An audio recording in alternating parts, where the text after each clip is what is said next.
Provinsi Yogyakarta, Kepala Dinas Kesehatan Provinsi Jawa Tengah, Kapolres Magelang Kota, Kapolres Magelang, dan Kementerian Perhubungan wilayah Jawa Tengah. Jadi alhamdulillah banyak sekali yang hadir untuk acara wisuda. Jadi harapan saya teman-teman ini yang tadi ada yang sudah bergabung, satu tempat ada yang 7 orang, satu tempat yang ada 5 atau 3 orang, nggak apa-apa, tapi nanti segera untuk mengikuti kegiatan wisuda besok tanggal 12, dan harapan saya tetap tepat waktu karena acaranya jam 9 kita sudah mulai acara kegiatan sampai dengan jam 4 sampai 5 sore untuk tanggal 19 Aprilnya. Kalau hari ini kita mulai jam 10 sampai dengan jam 2 siang, dan insya Allah materinya sangat banyak dan bagus yang akan diberikan langsung oleh Bapak Fitri. Sebelum ke Pak Fitri, mari kita berdoa bersama-sama dahulu. Mudah-mudahan kegiatan kita pada pagi hari ini mendapatkan berkah dan ridho dari Allah Subhanahu wa taala. Allahumma amin. Ridho dari syafati Rasulillah sallallahu alaihi wasallam wal awalu wal akhiru wa khususan kagem hajati kita sedaya. Lahul Fatihah. Assalamualaikum warahmatullahi wabarakatuh. Nah, ini saya langsung pasarkan kepada beliau Bapak Fitri untuk memimpin hari ini. Nah, ini beliau sudah standby, sudah pakai jas alma mater, pinnya juga sangar tuh. Nah, waktu sepenuhnya saya berikan kepada Bapak Fitri untuk memberikan arahan dan gambaran. Untuk co-host Mbak Zelika dan Mbak Ida, tolong nanti apa materi yang disiapkan oleh Bapak Fitri dimunculkan. Selanjutnya kepada Bapak Fitri kami persilahkan. Selamat pagi semuanya. Salam sehat dan salam semangat. Salam kenal dari saya. Mungkin ada beberapa yang sudah bertemu dengan saya. Yang lainnya banyak yang belum pernah ketemu. Pertanyaan pertama, suara saya oke? Oke. Oke, Pak. Oke. Ya. Baik. Teman-teman, ini kalau dari sibuknya grup kita dan kemudian Pak Luki ini luar biasa ya membuat situasinya dan kemudian grupnya ini hebat-hebat. Ini kayaknya kalau nerangin soalan kop tradisional ini, Pak Luki ini udah menggambarkan dan teman-teman ini sudah mempraktekkan. Jadi kesannya kok ngasinin laut gitu loh. Wah, ini angker nih kalau ngasinin laut ini nih. Jadi udah pada praktek semua ya. Keren. Baik. Namanya kop tradisional gitu ya. Tapi teman-teman, apa yang dilakukan, apa yang digunakan, kemudian keilmuan yang digunakan, ini dibicarakan pada tingkat yang jauh lebih tinggi, nggak sekelas Magelang. Kelasnya kelas Magelang, Jawa Tengah, Semarang, Jakarta, Jawa, Indonesia, internasional. Ya. Jadi kelasnya nggak hanya dibicarakan di kelas Magelang saja, nggak hanya di Temanggung, nggak hanya di Dakota Cafe gitu, nggak. Jadi ini kelasnya internasional apa yang kita bicarakan ini. Jadi berkesan seperti mudah. Sepertinya kok ya main kop-kop orangnya sembuh. Ya. Tapi sebenarnya apa sih yang dibalik itu? Nah, apa sih yang pengertian teman-teman terhadap kegiatan ini? Gitu ya. Kita lanjut yang kedua. Anda pasti sudah tahu kop ini lama sudah digunakan. Dari mulai beberapa ribu tahun lalu di beberapa belahan dunia. Kita mengenal hanya mungkin dari China katanya. Enggak juga. Dari tempat lain ditemukan bukti-bukti bahwa kop ini juga dilakukan. Cupping ini atau kop ini dilakukan dan kemudian dikembangkan tekniknya kadang berubah-ubah sesuai dengan waktu, tapi mempunyai hasil yang baik, mempunyai spektrum yang luas. Maksudnya gimana, Pak? Mbok yang di kop yang di belakang sembuh di kaki, di kop yang di punggung, organ dalamnya yang terstimulasi, kakinya katanya sering kram, yang di kop bagian atas tubuh kok iya bisa. Kop yang di belakang seluruh tubuh nggak enak kok hasilnya ada. Artinya apa? Berspektrum luas itu mempunyai efek yang luas, gitu ya. Nah, enaknya pada kita bicara kop atau cupping ini merupakan bentuk terapi yang dikatakan, bahkan bisa dikatakan paling aman dan paling nyaman. Tergantung siapa yang melakukannya. Nah, ini penting ya. Tergantung siapa yang melakukannya, gitu. Yang kalau melakukannya ya asal-asalan, ya kadang ada yang setuju, kadang nggak setuju, gitu kan. Kadang ada yang merasakan enak kalau sama Kang Mufid, tapi nggak enak sama Pak Ahmad, padahal tekniknya sama. Nggak enak sama Bu Ningsih, keras sakit, tapi kata Bunda Asih katanya enak tuh dilakukannya. Jadi siapa nih yang masalah nih, gitu ya.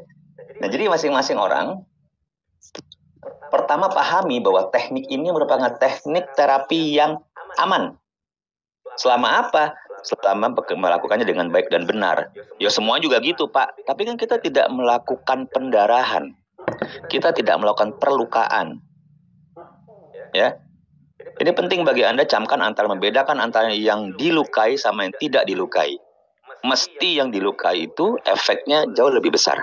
Makanya yang dilukai itu teknik yang melakukan perlukaan itu mendapatkan porsi yang berbeda. Artinya porsi yang berbeda adalah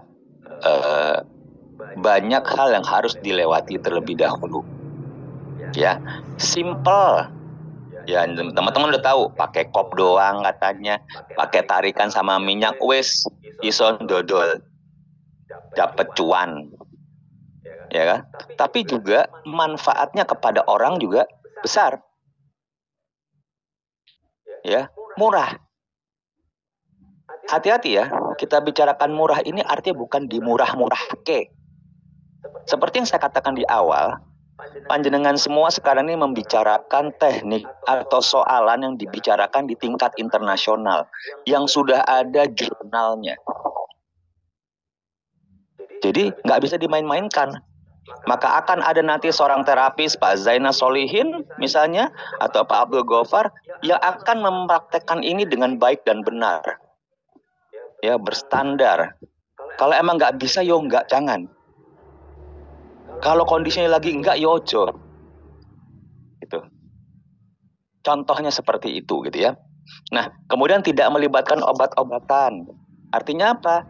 Yo, dalam teknik ini tidak digunakan Panadol kah namanya, bahkan herbal pun namanya, kecuali yang minyak itu.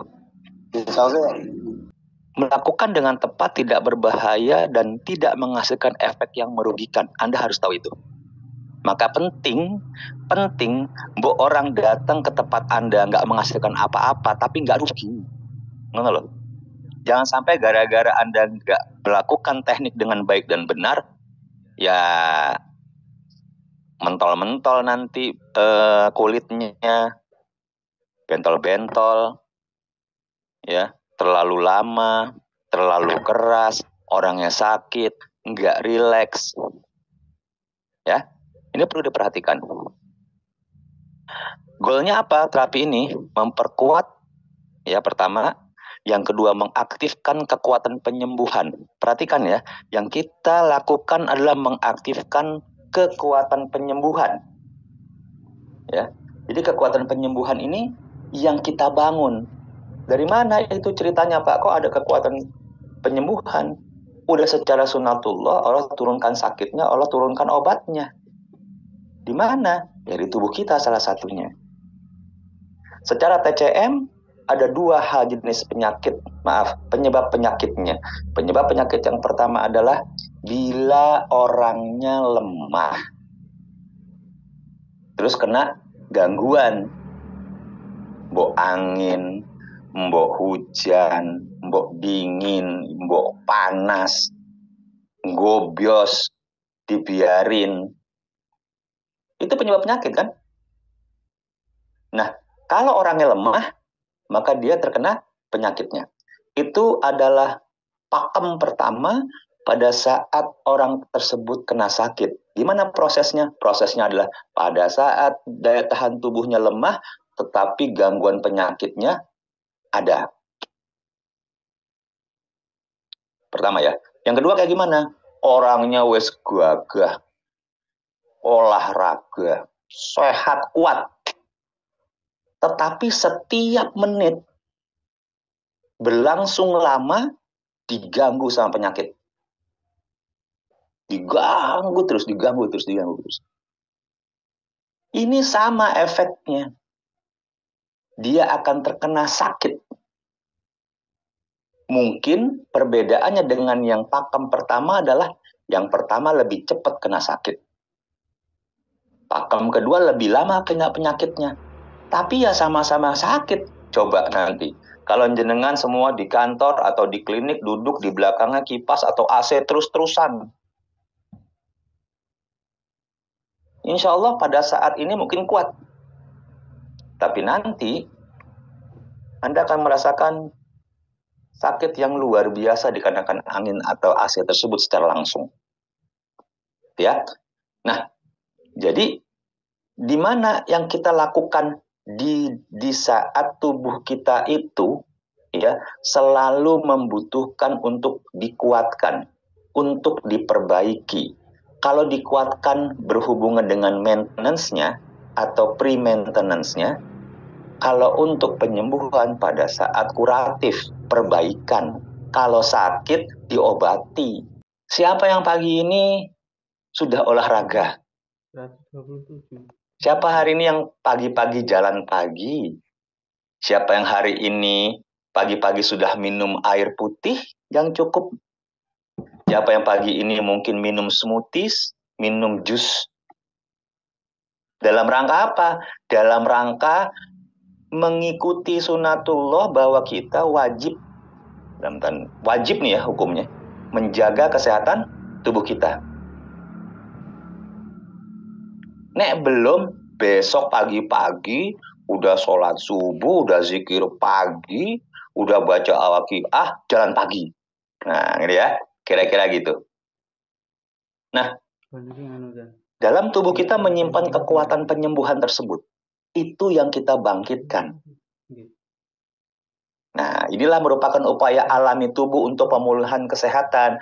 Sama kayak yang namanya akupuntur, sama yang namanya keroan, sama yang namanya cucen. Wis dikasih sama Allah, ini loh. Kamu punya ini loh. Yang kedua penyakitnya adalah dikarenakan darah atau syek. Darahnya kenapa? Darahnya jelek, mampet, kental. Ya. Ci dengan syek, ci dengan darah itu berjalan bersamaan. Nggak akan pernah ada satu kegiatan Mbok Bunda Asih nulis, Pak Ahmad nulis, Pak Ali bergerak, Bu Ningsih nulis, Bu Ana nulis, Kang Mufid denger. Semuanya itu tidak bisa dilakukan tanpa adanya ci. Termasuk kedipan mata Anda, bergeraknya jari Anda. Nggak ada yang bisa dilakukan tanpa ci. Jadi, ci itu sangat vital. Ya, sangat vital. Jadi, sekarang ini orang nggak paham gitu. Ini sakit apa ya? Bagaimana kita menjelaskan ini sakitnya ci atau sakitnya darah? Kalau udah ada sakitnya ini lebih berat. Tapi ci dengan darah jalan bersama-sama. Maka kalau ci-nya mampet, kemungkinan besar habis itu darahnya mampet. Ya. Nah, kalau udah sampai C dan sampai darah ini kita tahu sebagai penyebabnya, maka di kepala kita adalah, oh ternyata dalam tubuh kita ada obat, kemampuan tubuh untuk melawan yang namanya sakit. Bagaimana caranya? Kita trigger, kita rangsang. Bagaimana cara ngerangsangnya? Salah satu dengan cara kop tradisional. Mode, ya. Di dalam Western, di dalam dunia Barat, kita harus memahami terapi kop ini dari minimum 2 sisi, yaitu memahami tentang struktur tubuh, memahami tentang proses fungsional daripada bagian-bagian tubuh.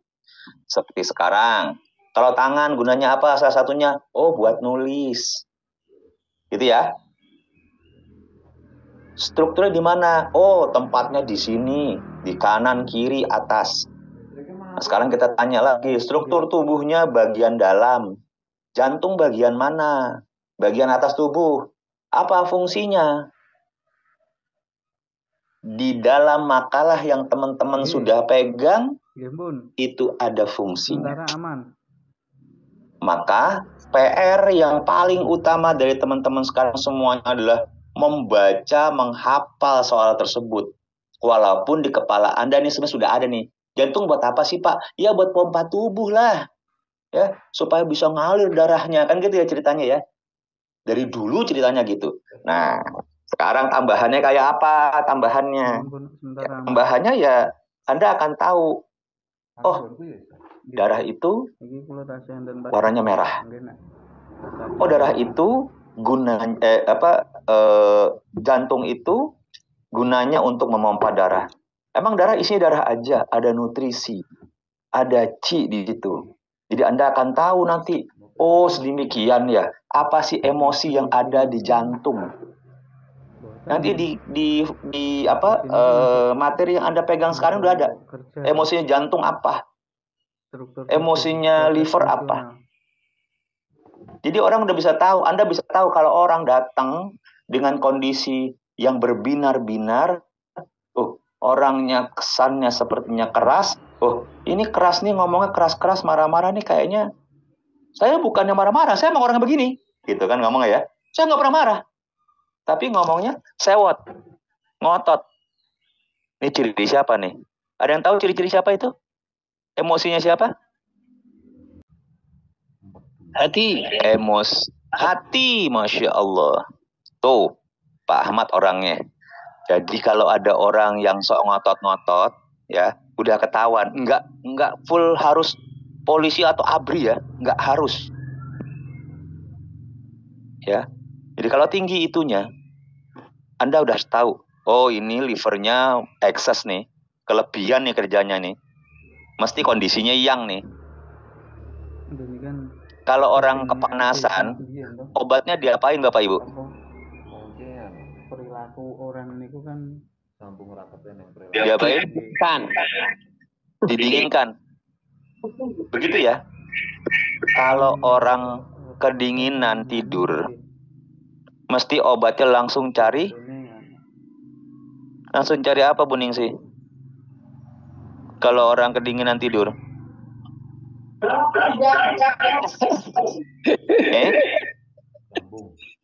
Lambung. Cari selimut, ojo cari bojo, Pak. Oh, Bapak. Cari selimut selimut. Iyo. Nggak perlu bikin teh manis panas dulu. Ya kan? Kalau orang kedinginan, pasti dia akan mencari tempat yang lebih hangat atau menghangatkan tubuhnya. Itu adalah mekanisme pengobatan yang dasar. Nanti kita akan bicara soalan teori yin yang. Kedinginan diobong itu. Iyo. Ya, oke. Jadi kita lanjutkan. Strukturnya sudah tahu, mana kepala, mana mata, mana telinga, mana leher, mana dada. Oke, sampai dada. Ada apa dalam dada kita? Ada jantung, ada jantung, ada paru-paru. Turun lagi ke bawah, ada apa di tengah-tengah perut kita? Oh, ini di perut ini ada lambung, ada limpa, ada liver, ada kandung empedu di sebelah kanan. Sebelah kirinya lambung dan limpa. Ini merupakan strukturnya. Setelah kita tahu fungsi-fungsi nanti di materi Anda tersebut, maka nanti akan baru merasakan, oh tergambar fungsinya ini tuh begini, fungsinya itu begitu gitu ya. Terapi COP terdiri dari 2 komponen. Secara Western dibagi menjadi pertama terapi segmental, ditaruhnya di mana COP-nya itu. Terus kemudian alasannya opo ditaruh di lokasi tersebut. Ini saya ngomong soalan teori yang sebenarnya ya, artinya sebenarnya itu artinya kalau nanti Anda melakukan praktek kopnya banyak monggo kerso silakan. Sing penting panjenengan semua wis ngerti. Ini titiknya sopo gitu loh. Kenapa iki kudu di kop? Kenapa kopnya di bagian sini? Gitu. Aku yo seneng banyak teman-teman yang melakukan terapi kop dan hasilnya Masya Allah gitu ya. Keren. Tapi ketahuilah bahwa sembuh atau sehat itu bukan bagian kita. Bagian kita adalah mengupayakan berusaha. Nek sembuh bukan urusan kita. Ya. Terapi segmental, taruh di mana lokasi kopnya. Yang kedua, regulasi terapinya. Seperti apa kita melakukan kopnya untuk menstimulasi. Nah, kedua komponen ini mempengaruhi sumber penyakitnya di mana. Tanpa mempengaruhi jaringan atau kasus lainnya. Kalau misalnya kita kop semua, kanan kiri, dari atas ke bawah, wis penuh. Ya wis, nggak usah belajar. Langsung kopin aja. Selesai. Nah, nanti kita akan belajar kenapa kita ngambil di situ. Sehingga teman-teman akan lebih yakin bila melakukan terapinya. Kita makan jus anu, obat anu, kita tahu. Oh, jus wortel itu banyak vitamin A, bagus untuk mata. Kemudian jenengan minum karena punya masalah dengan mata.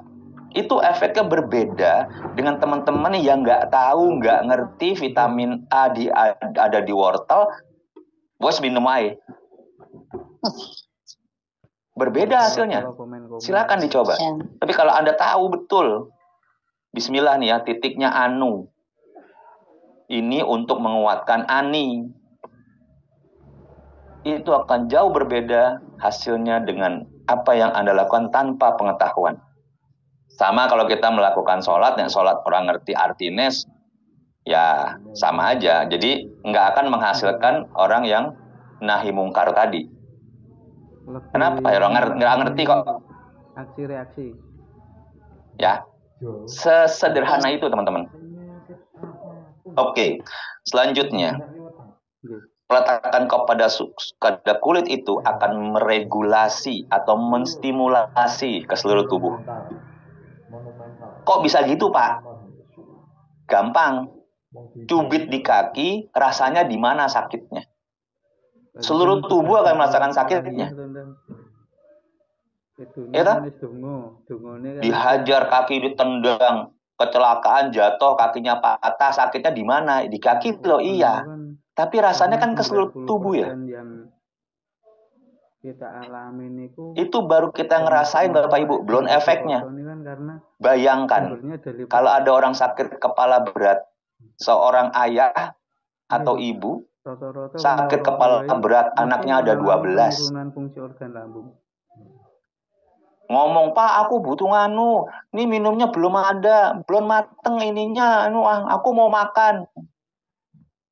Bisa dibayangkan ya?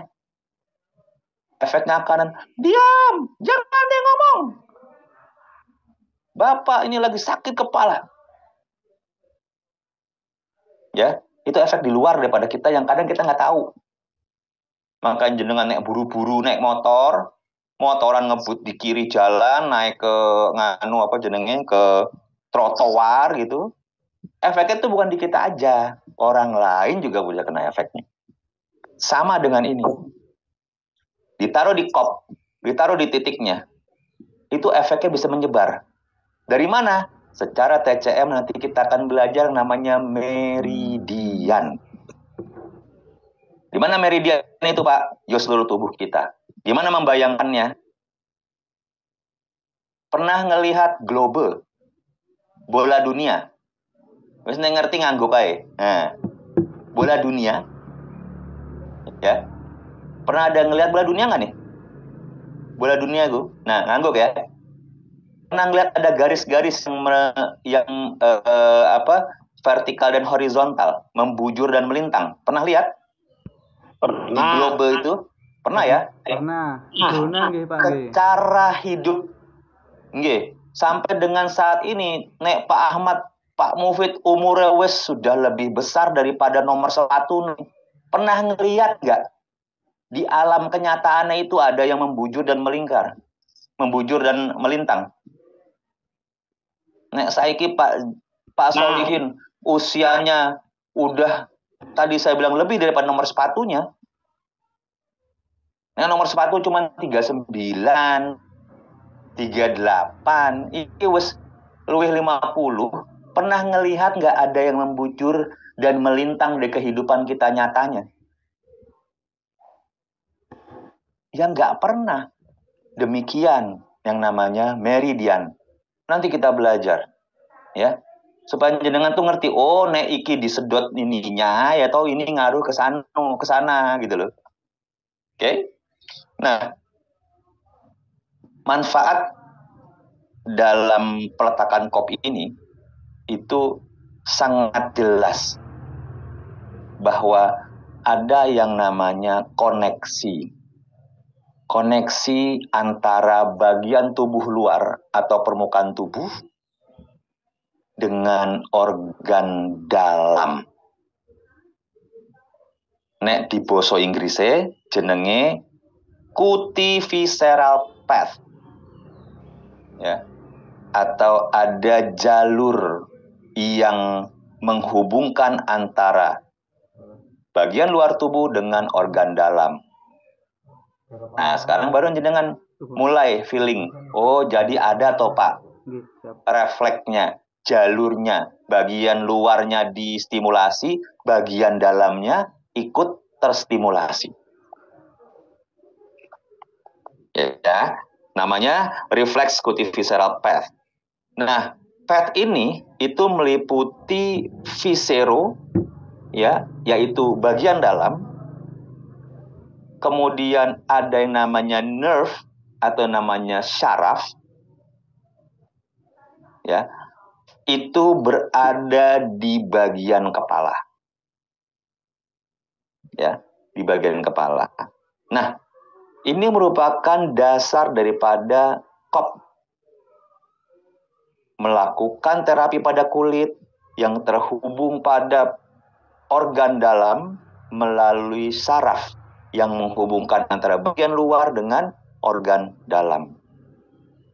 Ini yang kita gunakan, ini yang selalu kita pakai. Mbok diurut, mbok dipanasin, mbok dikop, mbok ditepok-tepok. Nah, jenengan pakai jurusan tepok-tepok ya oleh. Mau dihangatkan monggo.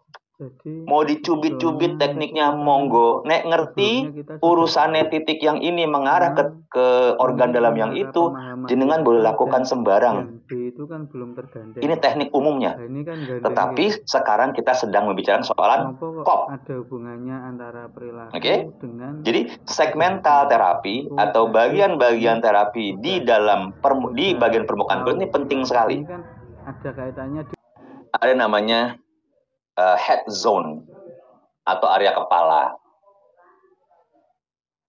Area kepala ini secara dermatom atau teknologi bukan secara TCM ya, secara dermatom itu merepresentasikan bagian leher atau bagian kepala. Saya contohkan di sini ada kalau Anda mengerti soalan tulang belakang, ya, tulang belakang. Maka tulang belakang itu dibagi menjadi, pertama tulang belakang di bagian leher, apa namanya? Cervix. Ada yang mengerti? Cervix. Cervical, terima kasih Kang. Okay. Pertama cervical, kodenya kui C, huruf C. Nggih, huruf C kui. Jadi kalau Bapak lihat heart atau jantung, maka tuh direpresentasikan pada cervical nomor 3, artinya nomor satunya di paling atas ini, sing dilegoan, sampai dengan torakal 4, habis cervical. Cervical ada berapa? Cervical ada 6. Ada 7. Cervical ada 7. Betul? Betul. G. Ada 7 ya? Ya. Kemudian setelah cervical ada namanya torakal. Torakal ada berapa? 12. 12. Nah, dari tipe teknik head zone atau area kepala, maka area cervical nomor 3, nek dihitung siji, loro, telu. Dari sini ya. Sampai ke torakal nomor 4. Ini nomor 3, 4, 5, 6, 7. Nek 7 itu sing tulangnya lebih dekok bila Anda menunduk. Atau kalau yang ahli bekamers namanya al-kahil. Ya, thank you Pak. Al-kahil. Kahil. Setelah yang menonjol itu, maka itu mulai torakal pertama. Setelah itu torakal kedua, ketiga, dan keempat. Maka di area sepanjang tadi cervical 3 sampai dengan torakal 4, ya, itu merupakan area yang bisa kita lakukan terapi untuk kasus-kasus jantung. Ini internasionalnya ya Pak, bukan TCM lu nih. Kita belum ngomong soal TCM-nya. Ini saya menunjukkan bahwa teknik ini digunakan internasional. Di bagian kiri khususnya, bagian kiri ya, khususnya, itu digunakan untuk menterapi bagian kasus jantung. Ini saya belum ngomong kop tradisional pakti ya. Ini internasional. Yang kiri. Kemudian stomak itu berarti lambung. Lambung itu berarti torakal 8 sampai torakal 9 bagian kiri. Pak, kok dari tadi bagian kiri? Karena organnya berada di kiri. Makanya predominantly, artinya lebih dominan ke bagian kiri.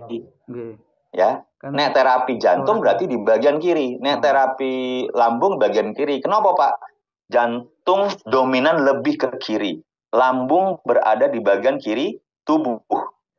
Perut. Liver atau gallbladder katanya torakal 8 sampai torakal 11. Ya. Di bagian kanan. Kenapa Pak kanan? Karena liver dan gallbladder atau kandung empedu berada di bagian kanan perut. Spleen atau limpa T11 berarti torakal nomor 11 di bagian kiri. Kenapa bagian kiri? Karena limpa itu berada paling kiri setelah lambung. Lambung kiri toh. Nah, limpa di bagian luarnya, lebih lateral.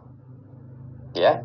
Kidney atau ginjal, ureters, torakal 8 sampai sakrum, ya. Ada abis cervical, torakal, sakrum, ya.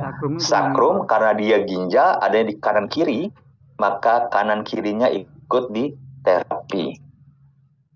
Uterus atau ovaris atau testis, kasus-kasusnya dilakukan pada torakal 10 sampai lumbar 3. Ya. Torakal, lumbar, sakrum, kanan dan kiri karena uterus berarti kanan kiri. Ini adalah segmental terapi. Ya. Kita sama melakukan dengan seperti ini, tetapi pengetahuan kita pada TCM nanti.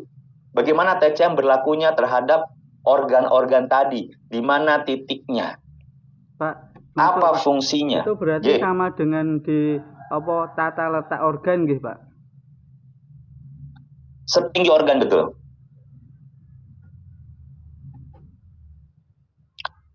Nah, perhatikan ya, important for segmental therapy dan diagnosis. Pada saat Anda melakukan terapi, nanti ada namanya general treatment dilakukan. Pada saat general treatment itu, nanti Anda akan dapati.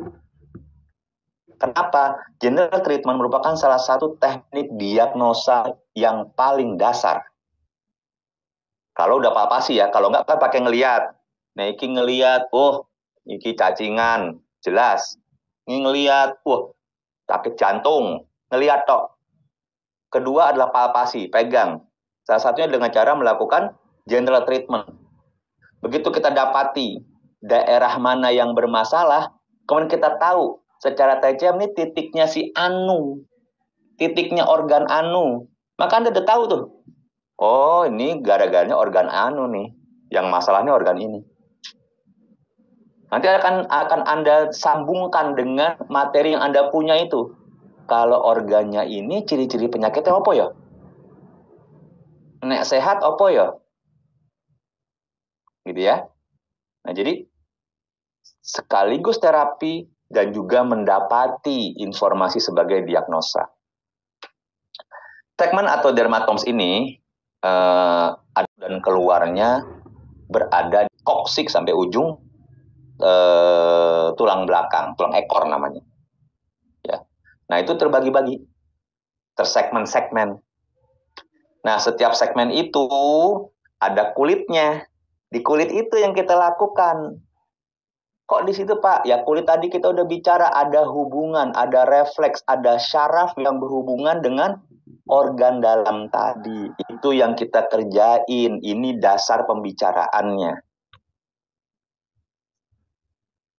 Ya, si organ dalam juga ngasih kode, Pak, keluar supaya kita nih manusia yang ngelihat dari luar wis ngerti, melakukan palpasi ngerti. Kenapa? Organ dalam yang bermasalah memberikan kode dari saraf yang tadi. Sama jalannya, melakukan terapinya sama dari atas ke bawah. Kalau ngasih kode, yang bawah ngasih kode ke atas. Oh, ini daerah lambung ini masalahnya. Oh, kalau dada bagian atas ini paru-paru. Kalau Anda dapetin itu, percayai diagnosa Anda. Jangan kembali lagi ke selera asal. Koyonya kok kayak gini sakitnya nganu. Jangan pakai jurus koyo eneh. Pakai jurus ini. Sudah dipalpasi, sudah ngerti. Oh, ini masalahnya ini. Ini organ anu, maka percayai diagnosa Anda. Kenapa? Karena bisa jadi sakitnya itu gara-gara satu hal. Yuk, kita coba tes. Bu Ana, kalau pusing gara-gara apa? Gara apa ya? Mungkin malam nggak bisa tidur ya, Pak. Nggak bisa tidur, nggih, matur nuwun. Kang Mufid, nek pusing napa? Bisa dari lambung, bisa dari peredaran darah yang kurang Ya lancar. kenapa?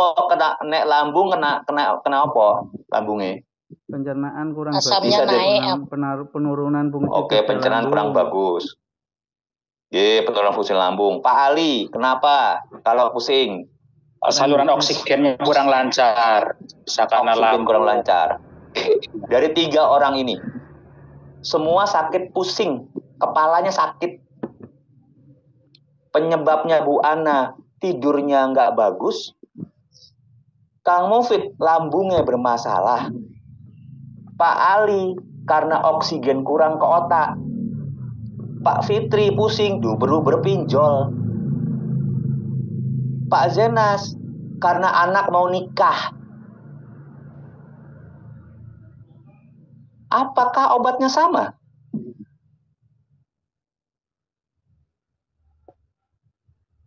Tidak tentunya. Tidak tentunya. Sakitnya podo yo pusing.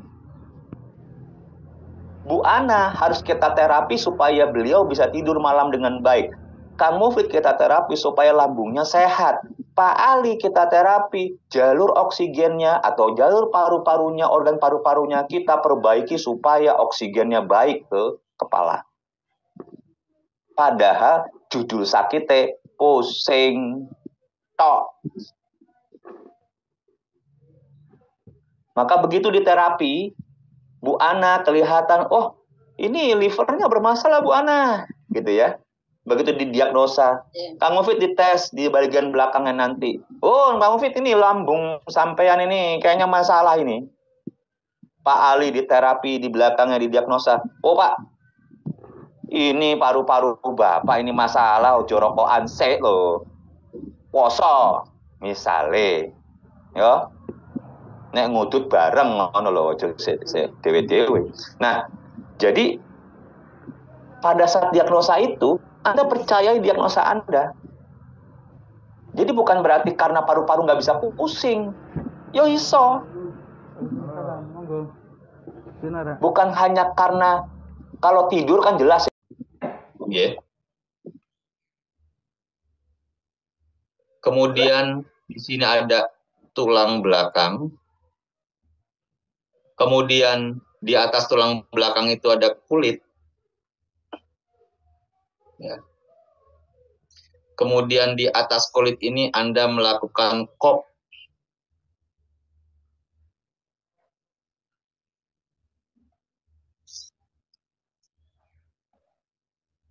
Kelihatan gambar saya jelas? Kelihatan. Jelas. Jelas ya? Siap. Jelas. Ya, jelas. Baik. Maka teman-teman, pada saat Anda melakukan terapi tergantung daripada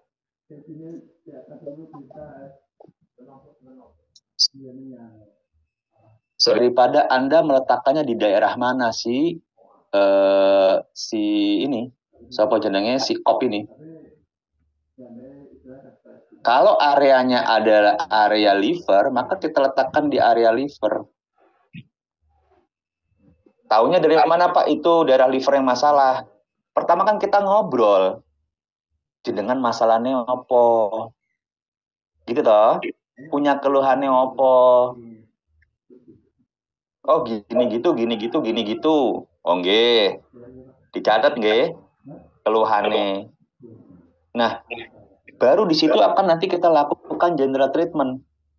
Melakukan palpasi, melakukan seperti mengurut dengan perlahan untuk mengetahui. Kemudian kita ketemukan kondisi masalahnya itu berada di tempat warna kuning ini.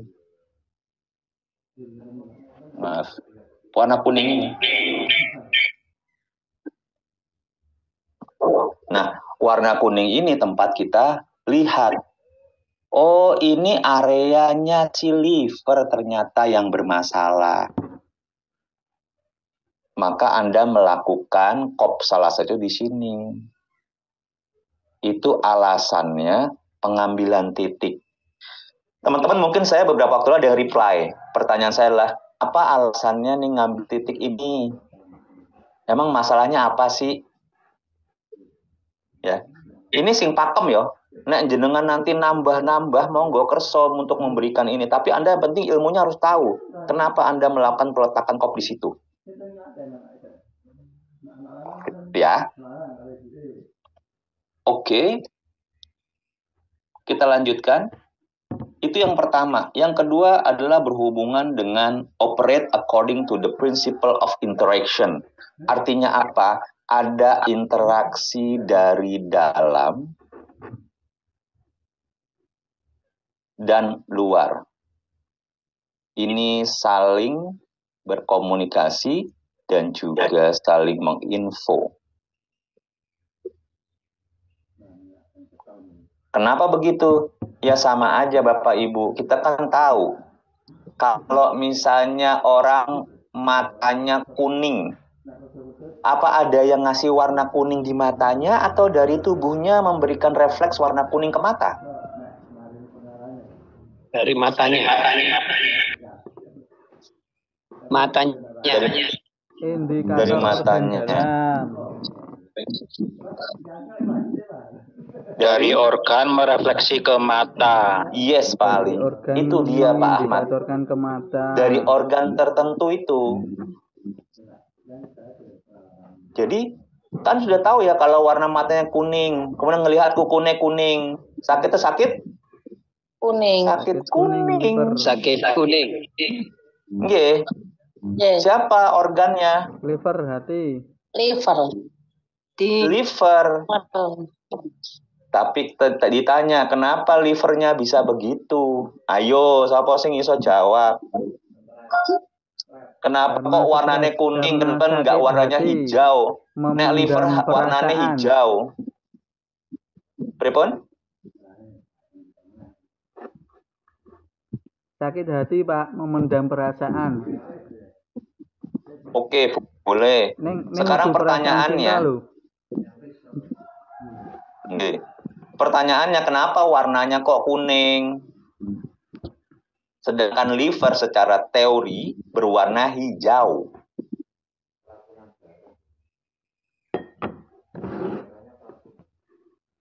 Karena keracunan darah, Pak. Alhamdulillah boten. Kenapa nggak warnanya merah nek racunan darah? Racun itu toksik, warnanya biasanya tidak cerah. Warnanya yo gelap. Toksik. Racun. Karena ada pripun Mbak? Kurang sehat kali ya, Pak. Hubungannya adalah kenapa kuning? Karena ada hubungan antara liver dengan lambung. Liver berwarna hijau, lambung limpa berwarna kuning. Unsurnya adalah tanah. Karena tanahnya terlalu kuat, dia maka menghina liver sehingga livernya terhimpit. Maka warnanya si limpa lambung yang warnanya kuning naik ke atas ke liver sehingga liver terjangkit kuningnya.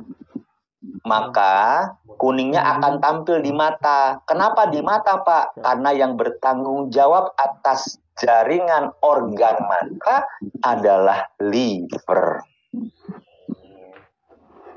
Kui ceritane. Nanti jenengan bisa insya Allah begini. Jaringan organ mata. Itu ya. Kenapa bisa begitu? Begini ceritanya, Dono ya. Jadi ntar ketahuan siapa orang yang melakukan terapi itu dengan pengertian yang ini, insya Allah tuh. Oh ini ininya nih. Oke, kita cek ya. Livernya memang kita harus perbaiki. Tapi siapa gara-garanya? Warnanya kuning. Oh berarti dia si limpa lambungnya nih kerjanya ekses nih lambungin. Pak, tolong lambungnya puasa dulu ya. Misalnya gitu. Supaya nggak ekses.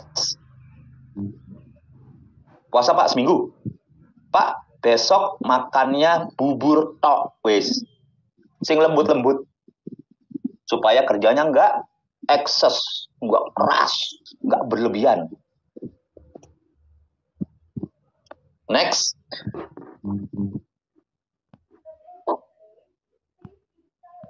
Nah, terima informasi dari bawah. Ya. Kemudian penerima informasi itu kita kop.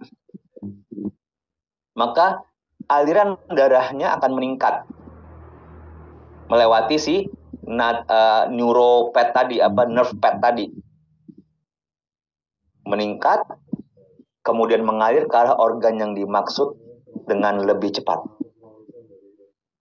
Syarat yang pertama tadi, ci dan darah penyakitnya. Yang pertama adalah ci. Ci-nya kurang, ci-nya mampet, sakit organnya. Sama, begitu dicepetin, insya Allah ada efeknya. Darahnya dipercepat tuh. Makanya nih orang misalnya jarang olahraga, begitu olahraga, 2 kali 3 kali, badanku enakan ya. Padahal cuma jalan tok, jalan kecil, lari-lari kecil, kok enak ya. Tapi karena kita punya sakit males, ya udah. Yang enak aja kita nggak kerjain. Gitu ya. Kemudian ada stimulasi sirkulasi darah. Pada saat kita di kop, itu stimulasinya akan memperlebar pembuluh darah. Nek teman-teman yang punya masalah dengan pembuluh darah, minum obat untuk melakukan obatnya itu untuk melakukan fase vasodilatasi, namanya melebarkan pembuluh darah. Tujuannya apa? Meningkatkan aliran darah. Ya podo to karo iki. Melebarkan aliran darah untuk meningkatkan aliran darahnya. Tambah lebar jalanannya, tarikan kopnya membuat dia penuh nanti dengan darah. Jadi jalurnya akan penuh dengan darah, penuh dengan qi, penuh dengan nutrisi, penuh dengan vitamin-vitamin yang Anda makan. Itu makanya setelah begini makannya yang bagus. Nek makan bakwan, pasiennya 20 sehari yo menyes. Duit banyak, badan sakit. Raiso bos. Nek mau ngebut ya kudu pakai Pertamax. Raiso pakai bensin campur. Nonton nggih? Jadi harus paham pusing. Beliau mau menikahkan anak perempuan yang paling terakhir. Wes ini kudu gede-gedean wes. Misalnya butuh duit 5 miliar. Golek endi iki piye carane? Yos pusing. Ya. Begitu di terapi, ditemui apa? Terserah. Oh tiba-tiba ginjal, oh tiba-tiba paru-paru, oh tiba-tiba tergantung hasil diagnosanya, monggo dikerjakan. Nah nanti, oh biasanya kalau sama kayak gini, yos pikiran, yos pikiran. Tapi pikiran itu bisa mempengaruhi organ dalamnya apa? Tergantung emosinya. Tadi Pak Ahmad bilang emosinya marah. Punya siapa Pak Ahmad? Punya liver kata Pak Ahmad. Bergembira, punya sopo terlalu bergembira terlalu lama, berlebih-lebihan, sopo jantung. Sedih, khawatir, punya sopo sedih, punya paru-paru. Pak Alin sering sedih katanya. Nonton India harus nangis. Misalnya, Pak Kang Mufid nih, limpa lambungnya bermasalah, khawatiran aja. Wah gimana nanti kita kalau ngadain ini kalau gagal gimana? Kalau kita ngadain TFT, piye Pak Lugine kalau gagal ora ono sing melu piye Pak? Lho kuwi. Mau ke Jakarta, iya mau ke Monas, jangan ke Monas nanti kalau tiba-tiba lagi di Monas runtuh Monasnya. Kekhawatiran yang berlebihan, kecemasan yang berlebihan. Kita udah tahu tuh, organ apa itu? Organ anu. Wes terapi anu nih. Makannya ojo makan ini. Ngono ta? Enak toh nek kalau wis ngerti, jenengan ngerti jelas ngomongnya. Jangan makan anjing dan babi wis ngerti. Gitu loh. Jangan ya, gitu. Enggak boleh makan pedes, wis ngerti kenapa? Karena kasusnya pada paru-paru. Gitu. Ini livernya lemah. Ya udah kalau gitu makan asam-asam ya. Makan asam, banyakin asam. Rasa asam dalam lidah di lidah itu membuat liver kita menjadi lebih kuat. Maka nek okehan jenengan punya lambung kembung sakit. Nanti ada urusannya antara liver dengan lambung. Oke? Itu makanya dikatakan bahwa ada saluran dari luar ke dalam dan dari dalam keluar. Yang dari luar ke dalam merupakan pop stimulasi obat Anda. Yang dari dalam keluar merepresentasikan kondisi organ dalam Anda. Next, viscerocutaneous reflex pad adalah hubungan antara berapa Bu? Mboten Pak, lanjut. Viscerocutaneous reflex pad itu adalah merupakan jalur dari dalam keluar. Jalur dari dalam keluar yang menggambarkan kondisi organ dalam Anda. Dari organ jalannya ke saraf tadi namanya spinal cord, ya, jalurnya spinal cord ke saraf bagian belakang, saraf tulang belakang kuwi jenenge spinal cord. Oke. Organ dalam spinal cord kemudian baru ke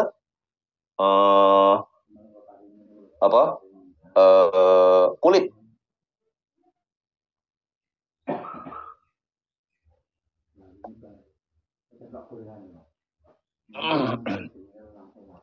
Sebentar.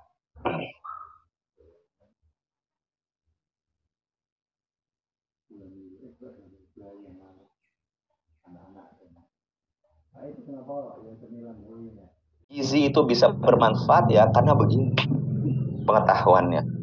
Next, efek cupping atau COP segmental therapy menstimulasi daya tahan tubuh. Pada saat orang sedang sakit, daya tahan tubuhnya kui mendem.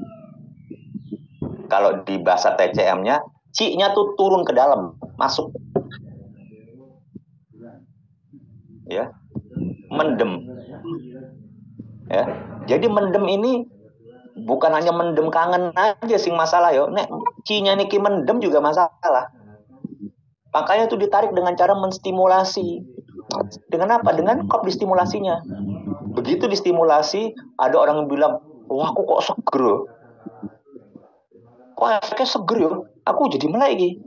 Padahal semalam aku kurang tidur ya.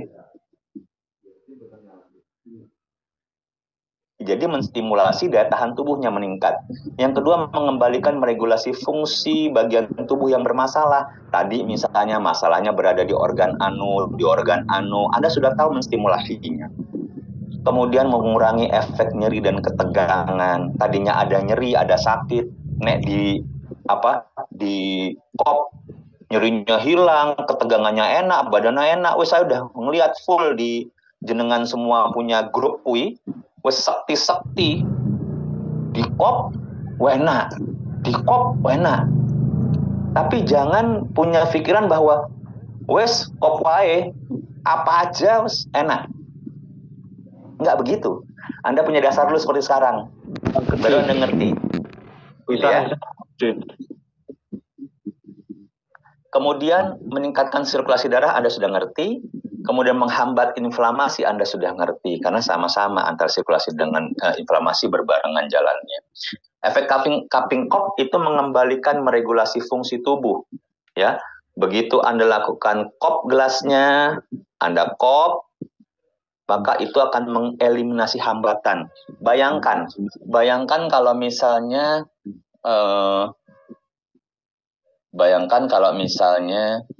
saya gambarkan lagi, misalnya ini adalah jantung gitu ya. Warnanya jangan merah dong, nggak kelihatan. Yang hijau. Warnanya misalnya Hijau. putih ya. Misalnya paru-paru.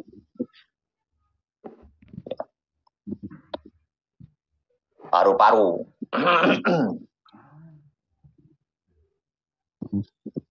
Di paru-paru ini tadi kita udah setuju ya, ada jalur yang mengarah ke tulang belakang.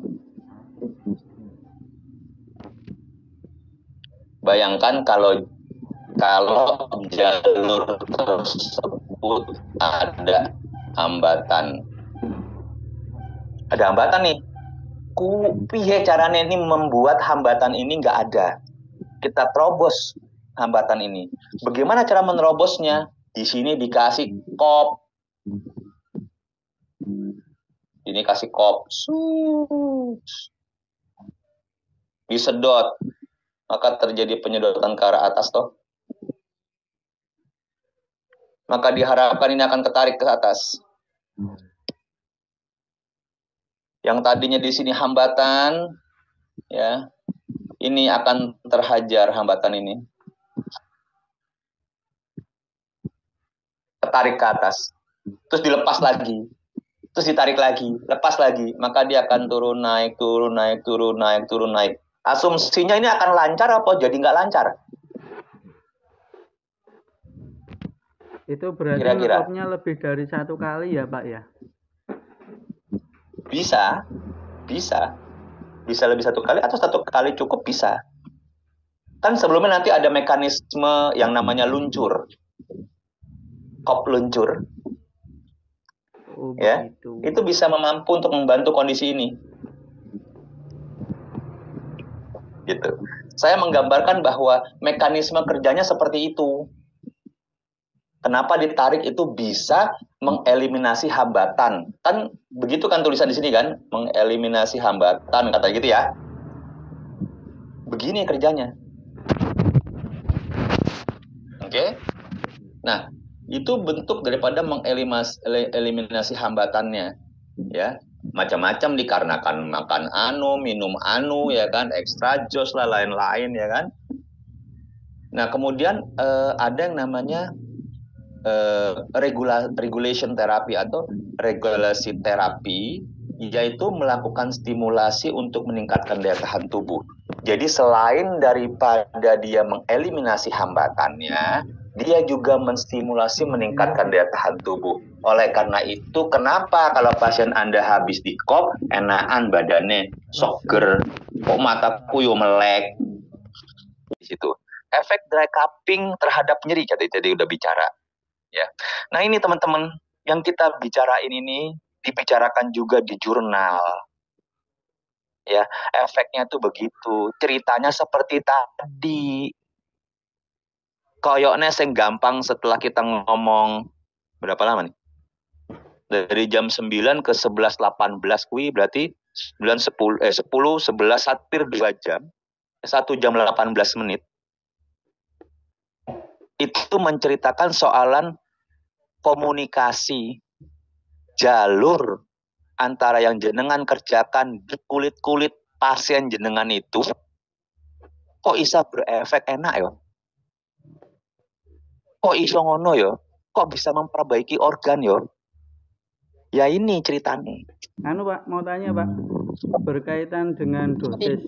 Dosis itu kan kadang-kadang kita efek dari ngekop terlalu lama tadi terus jadi nyeri atau kurang marem, kurang suwe dan lain sebagainya.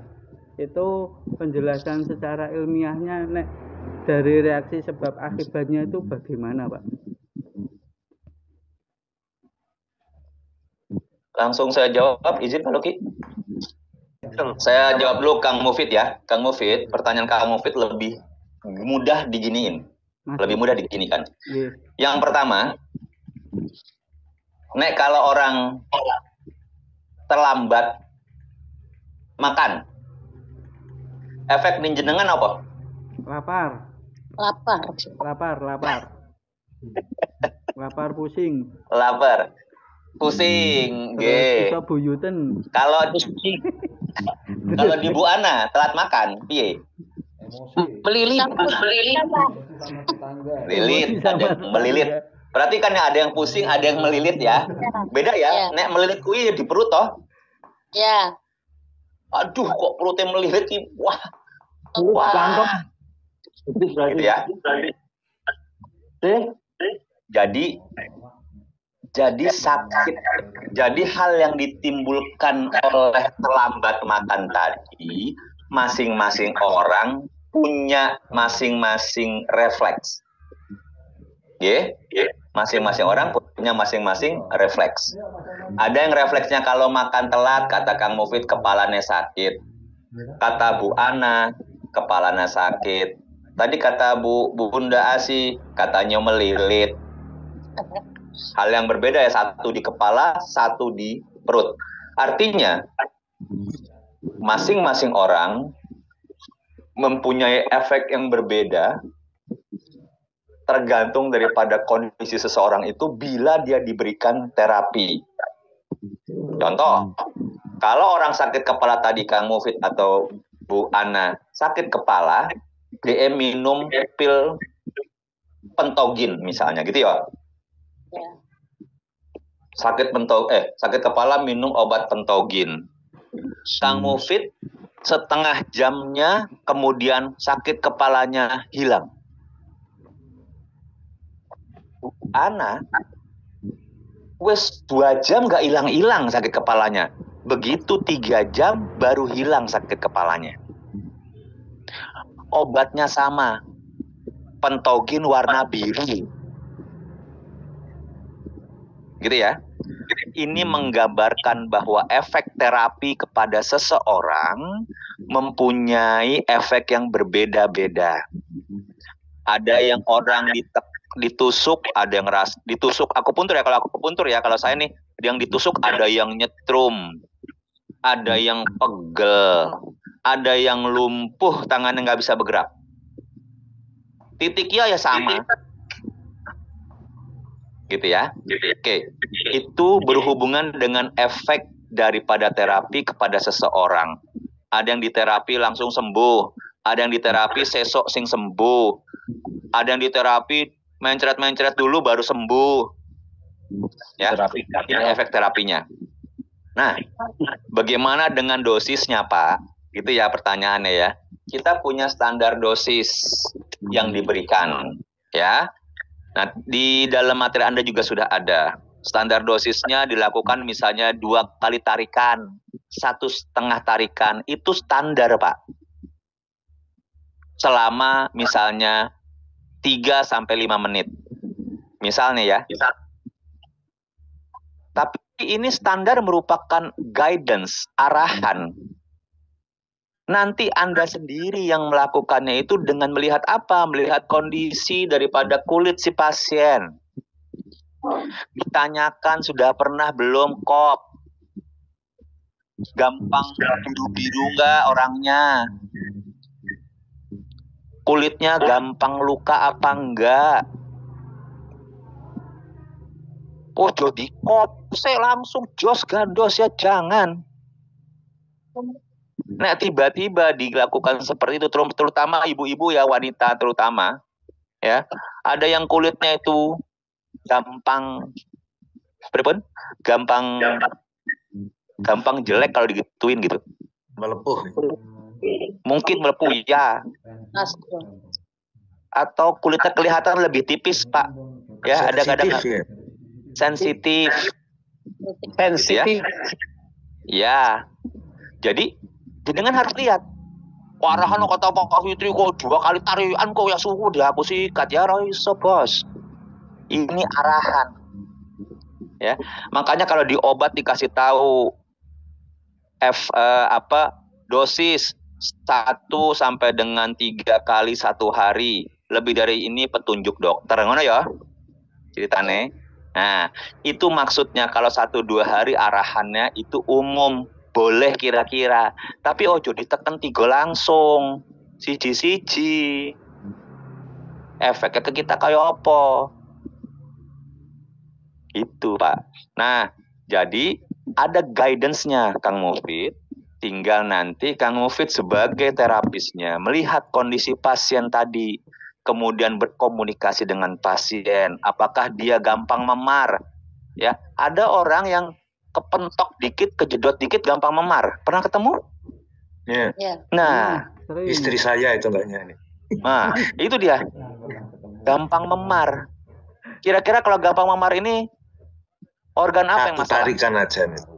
Nah, kira-kira gitu ya Pak ya. 1 tarikan aja. Good Pak. Artinya, apakah Pak Solihin menyalahi direction dari saya? Ya enggak. Beliau secara profesional melakukan tugasnya. Kata Pak Fitri 2 kali tarikan. Tapi dia lihat kondisi pasiennya ini hanya butuh 1. Ya. Itu yang pertama. Ya. Berarti adanya tekanan ke arah atas. Begitu tekanan ke arah atas meningkat, maka akan ada tekanan di kepala ibu. Di dalam itu. Maka terjadi rasa. Sakitnya bukan di kepala, tapi sakitnya gara-gara kata ibu, misalnya lah ini kan kasusnya adalah ibu menuduh si asam lambung misalnya kuyo, misalnya. Ya. Rasanya di kepala, kok iso nyambung kuwi Pak piye gitu. Ya karena tekanan ke atas, Bu. Lama ke atas terus mulai enek. Ya. Kan ke atas enek, bukannya ke bawah atau enek. Ke atas, mulai ke atas. Nanti rasa di tenggorokan mulai nggak enak. Rasa asem, opo rasa apa gitu. Nah, kepalanya sakit nyut-nyut. Kira-kira gitu, Bu. Nggih, paham. Matur suwun. Oke, sami-sami. Titik mengindikasikan koneksi ke organ dalam tertentu. Ya. Misalnya BL13 itu buat LU. LU itu adalah lung atau paru-paru. Ya. Kemudian ada namanya BL14. BL itu singkatan daripada bladder atau kandung kemih. Ya. BL14. Mantap Pak Warsito makannya. BL14 itulah perikardium. Kandung kemih. Ya, perikardium. Ada lagi BL15 HT, heart. Ya. Nah, nanti ada Bu Ningsih, tenang aja, itu ada nanti. Nggak usah dicatat. Nah, ini yang nanti ditentukan titiknya mana. Begitu Anda lakukan palpasi, pemijatan, pelan-pelan ketahuan nih. Oh, di daerah atas ini nih. Ini BL13 nih. Ini kasusnya paru-paru nih. Mantap. Kasusnya kasus paru-paru. Berarti Anda harus tahu nih. Ini kasus paru-paru, bukan kasus lambung, bukan kasus limpa, bukan kasus macam-macam. Kenapa digambarkan? Oh, ini tempatnya paru-paru. Oh, ini tempatnya si perikardium. Oh, ini tempatnya liver nih di sebelah sini nih. Tadi saya pikir liver, lambung loh, nggak tahu liver ya. Tapi kalau ada banyak yang masalah, ya monggo selesaikan. Gitu ya. Nah, ini adalah ilustrasi titiknya. Ada titik yang bagian belakang atau namanya back su atau su belakang. Ini titiknya adalah BL ini yang sebelah kiri gambarnya. Sini ya. Ada lagi yang namanya mu depan, artinya bagian depan tubuh. Ini titik su, ini titik mu, MU, Manchester United. Ya, ini titik-titiknya Bapak. Jadi nanti kalau Bapak Ibu kerja ada warna tertentu di sini merah atau jarum di sini atau ada di sini, Bapak Ibu udah tahu nih. Oh, ini tempatnya si Anu nih. Oh, berarti tempatnya si ini yang masalah nih, organnya ini. Ya ketahuan di sini nanti organnya. Ya.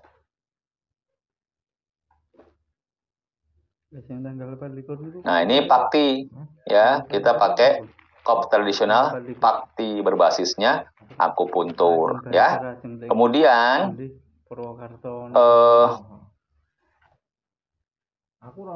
Kemudian titik kop holistik ini ada titik-titik yang kecil, titiknya susah untuk dilakukan kop, tapi masih bisa dilakukan kop yang kop kecil. Kopnya kecil, tapi kalau susah sekali ya nggak bisa. Ada loh dan itu loh. Tujuannya dikasih tahu di sini adalah ada titik-titik yang bila kita trigger, kita intervensi, itu baik sekali. Seperti LU7, SI3, SP4, GB41. Ini titik-titik kop holistik, dia menyambung-nyambung. Ya. Oke.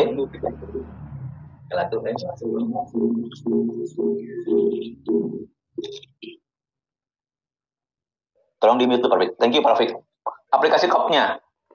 Yang pertama, aplikasi kop tradisional pakti ini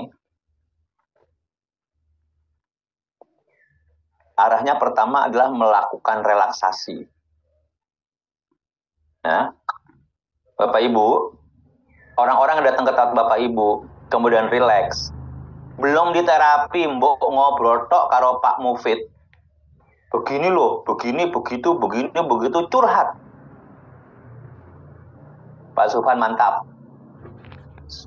Curhat doang. Belum di kop, belum dia apa. Wes Pak, udah beres. Loh, kenapa belum diterapi? Wes udah.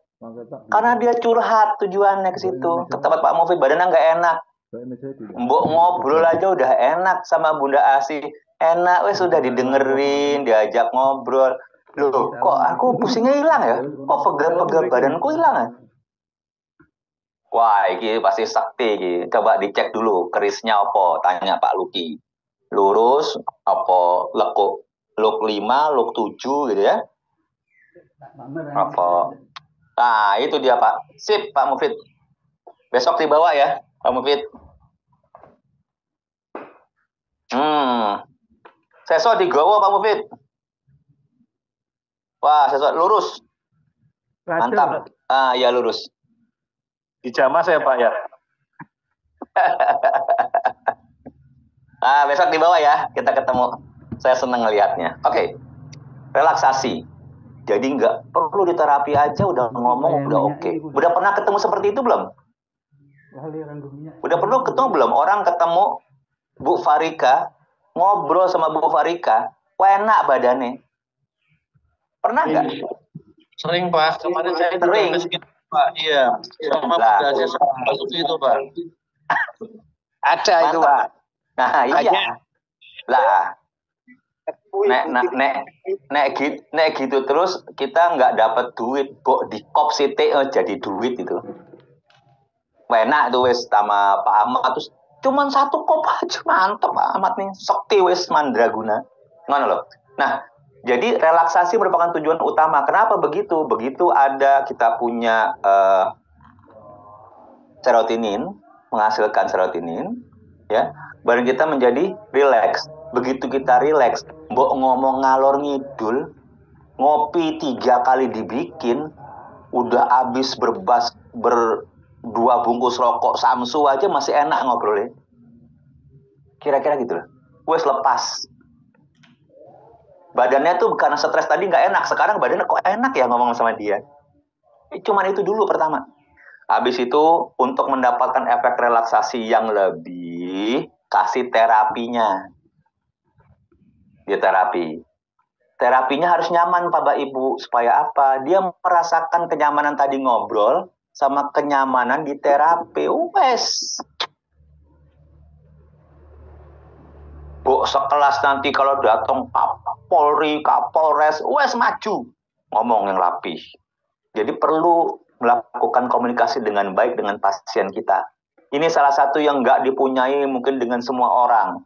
Tapi mbok bicara ditoto. Ya, ditoto. Gitu ya. Kemudian, dalam melakukan wawancara relaksasi tadi, maka kita akan juga mendiagnosa. Bagaimana Pak caranya Pak pada saat relaksasi diagnosa? Relaksasi itu bentuknya kalau di Pakti ini dilakukan pemijatan secara lembut.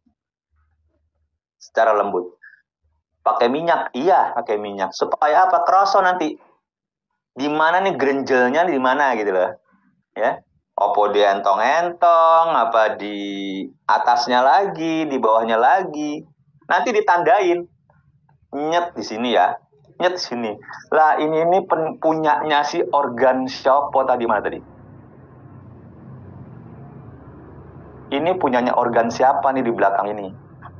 Ya. Nah, ini tadi kita bicarakan. Ini punya siapa ya kalau sakitnya di sini? Oh, ini punyanya si liver nih. Ambil titik kanan kirinya tulang belakang. Niku BL. Udah ketahuan. Di sini gerenjelan. Ya. Kandung. Oke. Kandung kemis ini. Ya menurut meridian. Kanan di tulang belakang sebelah. Kemudian setelah kita relaksasi dan diagnosa, kita dapetin relaksasinya dan kita tentukan titiknya. Karena kita tahu kan tadi kan pada saat dilakukan general treatmentnya, relaksasinya tuh, oh di sini, Anda tuh tahu. Apakah perlu disampaikan? Jangan sok-sokan. Ada orang yang senang sakitnya tahu dia enggak. Ya.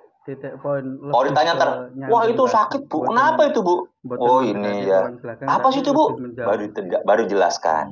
Oh ini areanya area liver Bu, ini kemungkinan ada kelemahan, tapi belum tahu sakitnya ya. Ini mungkin kelemahan, gitu aja. Kadang-kadang orang mau tahu, setelah tahu stres. Tonggone ngerti kabeh sedesa itu. Sakit liver.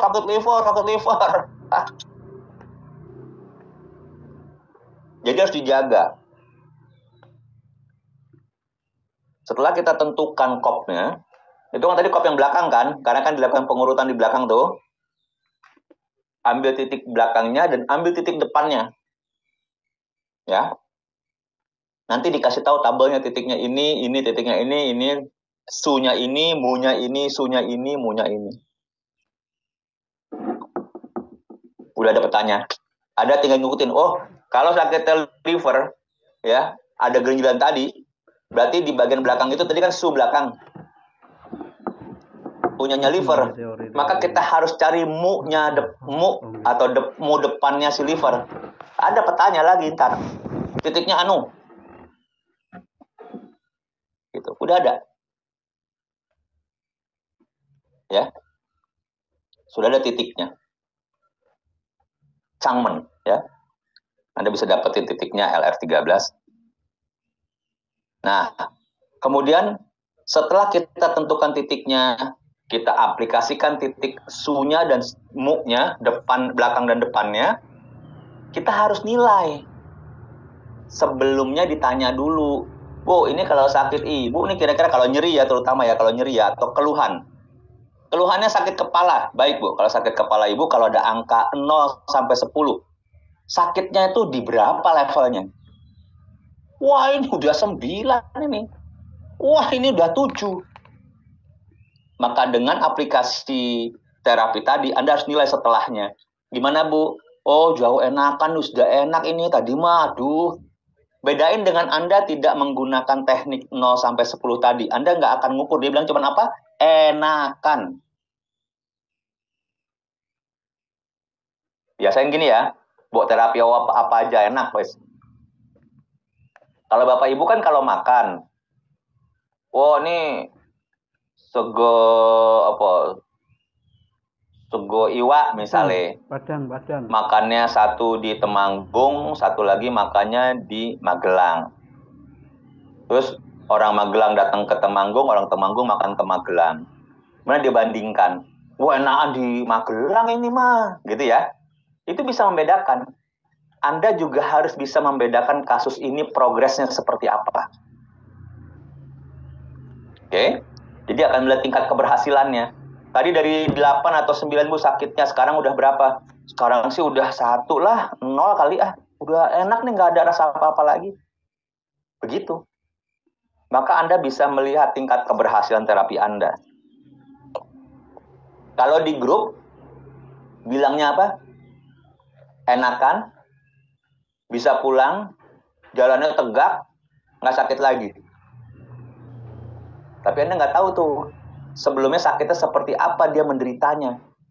Sehingga kalau dia menderita banget, kemudian dia kena terapi Anda, dan itu hasilnya baik sekali, kira-kira nih, besok kalau dia ada acara kawinan, jenengan diundang nggak?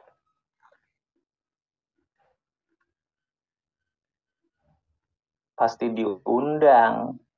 Kalau acara makan-makan pasti diundang nggak? Ya pasti diundang. Nih kalau sakit nih keluarganya yos, udah ke Pak Subhan aja, beres itu. Gitu. Itu loh ke Pak Mufid sana loh. Wah, aku marem, beres itu akhirnya. Ya. Nah, jadi Anda bisa menilai ini penting sekali. Ada yang namanya meridian. Meridian itu adalah sebuah sistem yang tadi saya katakan membujur dan melintang di dalam tubuh kita. Tubuh kita tuh kayak selimutan sama jalan net. Net bulu tangkis kuwi lho, misalnya dijadiin selimut. Maka kan kotak-kotak badannya toh. Nah, jalur-jalur net itu adalah jalur meridian namanya. Menggambarkan apa? Menggambarkan bahwa tubuh kita ini saling berhubungan. Saling punya hubungan, berkomunikasi. Ya. Itu yang membuktikan adanya ada organ A berhubungan dengan organ B berhubungan dengan organ C, organ A berhubungan dengan organ C, itu ada. Ya. Nah, ini yang membuktikan adalah meridian tadi. Nah, disinilah kita bicara nih teman-teman. Kalau tadi udah dikasih tahu ada hubungan antara organ dengan permukaan tubuh ya tadi ya. Kulit, permukaan tubuh kan? Meridian itu sebagai penghubung permukaan tubuh dengan organ. Nih. Jelas nggak nih? Nih. Ada hubungan antara permukaan tubuh dengan organ. Dia sebagai penghubung. Kalau tadi di depan kita ngomongnya adalah soalan adanya syaraf. Atau namanya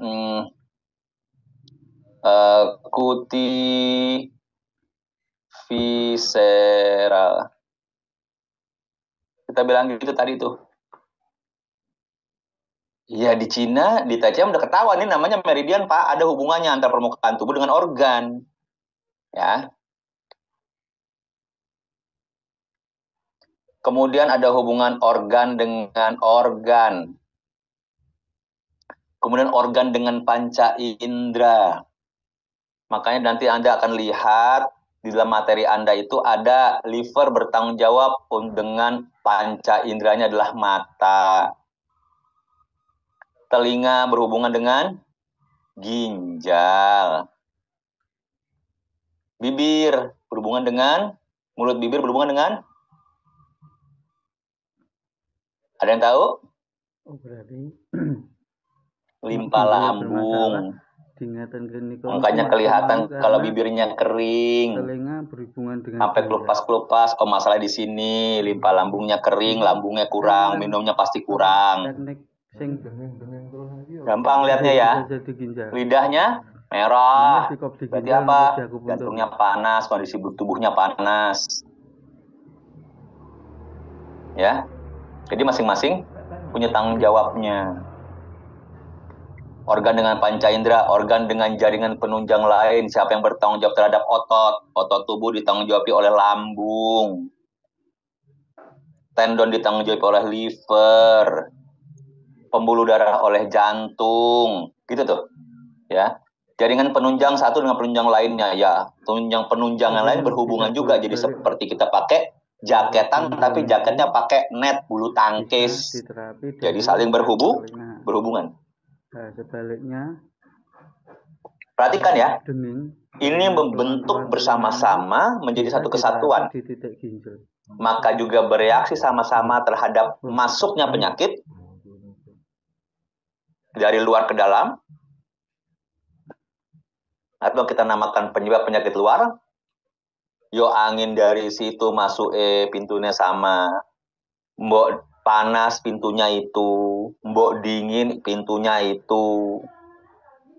Tapi juga dia menjadi tempat penyebab penyakit dalam, dan juga dia tempat untuk memasukkan rangsangan obat.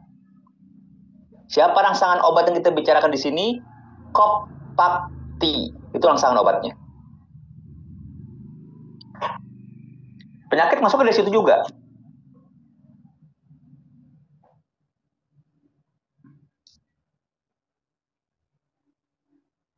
Obatnya masuk dari situ juga. Sama obat sama penyakit masuk ya Bapak Ibu. Lewatnya tempatnya sama. Baik. Ini pemateri ini juga madan. Meridian itu boso Cinone Cingluo. Oke. Menghubungkan bagian tubuh yang berbeda-beda. Ngubungin yang dari kiri ke kanan, kanan, atas, bawah, kiri, kanan, depan, belakang. Itu dia menghubungkan bagian-bagian tubuh. Atas, bawah, depan, belakang, kiri, kanan. Semua dia ngubungin. Dia juga yang mengintegrasikan, yang menyambungkan zat-zat penting yang dikirim lewat meridian. Komunikasi antar organ, antar alat gerak. Kenapa bisa bareng? Kiri sama kanan kakinya bareng. Tangan sama kaki, kaki kiri, tangan kanan bisa bareng gitu. Ya. Di situ juga memastikan adanya keseimbangan qi, karena ada jalurnya, ada qi-nya yang lewat. Ya. Di situ tempat kita memperbaiki keseimbangan qi. Maka dikatakan organ Changfu. Berungga. Berarti sing jenengan pijeti niku weteng niku fu. Meridian-meridian itu Pengaruh ke seluruh tubuh. jumlahnya yang umum sama dengan jumlahnya organ. Yang umum ya, Berungga. bukan yang khusus. Jadi ada dikatakan organ Chang, organ yang padat. Organ yang padat contohnya apa? Jantung, hati, paru-paru, limpa, limpa, Terus apa mana? Berarti nek Hati. Nah, Udah tadi perikardium. weh neng Ya. Nah, itu adalah organ cang. Berarti ada meridian liver, meridian jantung, meridian limpa, meridian paru, meridian ginjal. fu niki weteng. Demikian juga dengan organ fu. Organ fu adalah organ yang berongga. Coba yang berongga organ-organ kita ini apa sih? Ora kuatangi wis. Yang berongga, ada ronggane. Wis kalih bojone sarep di lambung. G. Apa? Usus. Usus G. Kendu. Minum air putih Terus garam sedikit. apa ya? Wis iso ngobrol-ngobrol aku Semua sing jenengene kandung. Ya kuwi pasti ada rongganya. Namanya kandung kemih, kandung empedu. Empedu, kandung. Kandung kemih, kandung empedu. Ya toh?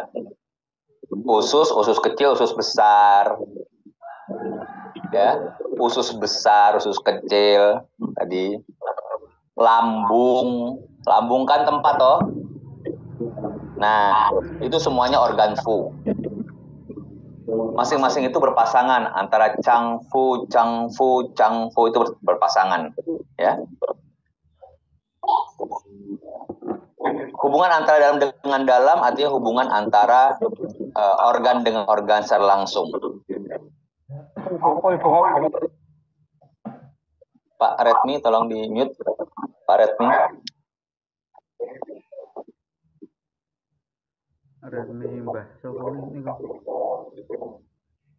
Sing Nasrani ini kok. Oke.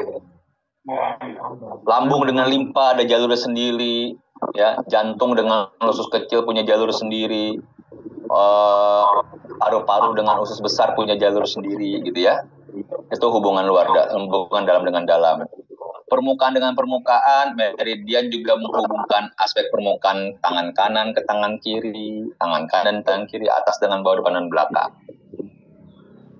Kemudian atas bawah tadi udah dikasih tahu, kepala dengan kaki, sakitnya di kepala, diobati di kaki, gitu ya. Pak Redmi tolong di mute Pak. Pak Luki. Pak Redmi 9C.